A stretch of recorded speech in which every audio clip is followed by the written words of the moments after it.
And what does he do? He puts it on Twitter. And 250,000 of his followers now have the address of where George Zimmerman lives. And basically, his message is go take care of the situation. Well, unfortunately for Mr. Lee, there's only one small problem. The address that they posted was an address of a guy named William Zimmerman, who was the parents, or whose parents lived in the house that Spike Lee's address was posted. And that William Zimmerman has nothing to do with George Zimmerman and hadn't lived in the house for 8 years. So here we have a horde of racist bigots descending upon this home and the 72-year-old occupants who were in fear of their lives that they abandoned that house and lived in a motel for fear of retribution. Now, Spike Lee has since been informed of his oops, and has tweeted, oh, please leave them alone. I'm going to pay for the expenses of them to be able to move back into their house, and please leave them in peace. Well, no shit, all right? Your stupid ass put them into trouble in the first place by hauling off half-cocked and trying to take part in this ongoing fiasco for popularity or to make more of yourself. Well, does it stop there? Oh, no. We have this idiot congressman from Illinois, Bobby Rush, who wears a hoodie into Congress and begins to make this railing speech against racial profiling and bigotry in America, wearing this hoodie down, covering his face like he's some kind of gangster.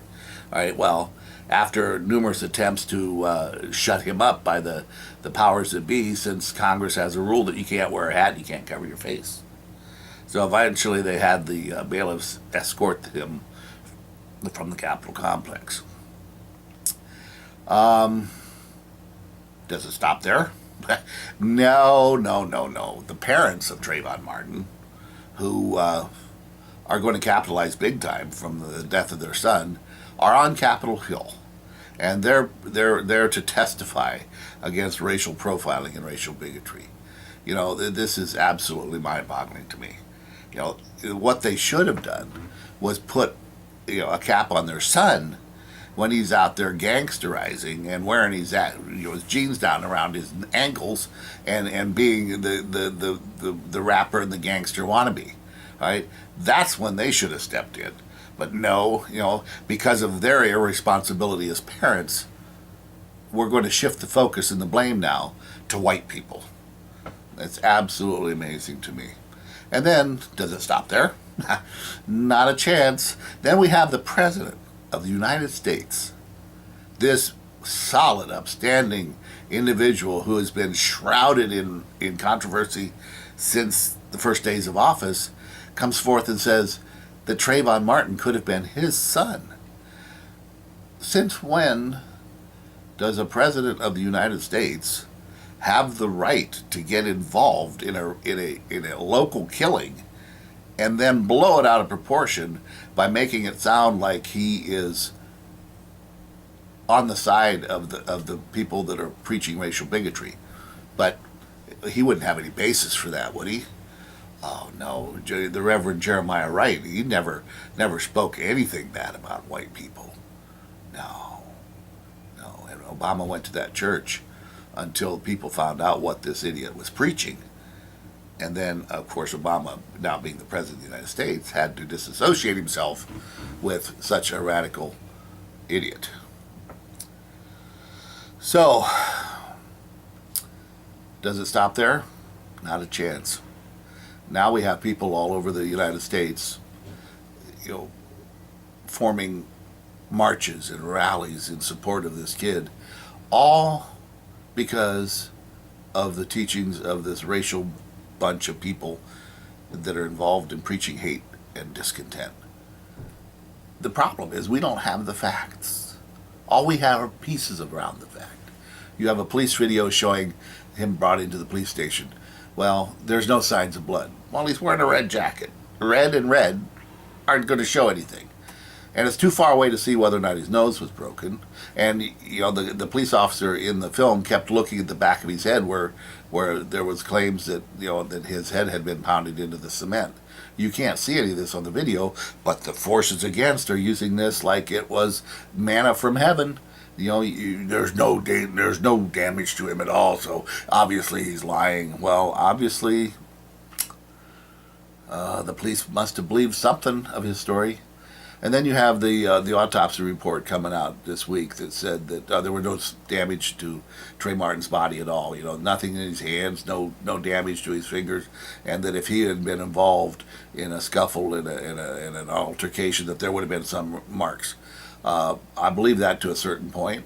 However, if you have this huge 6'3" kid knocking over a smaller guy, sitting on his chest and pounding his head into the concrete, there probably wouldn't be any bruise marks or scuffs on this kid's hands. They would be on George Zimmerman's head. But that's, that little voice of rationality in me talking out that, we don't know the facts. And once we do know the facts, the problem is that it's not over yet.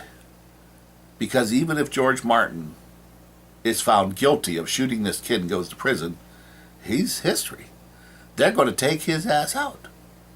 Well, what if the police find and the investigation shows and the emerging facts show that it was a justifiable shooting?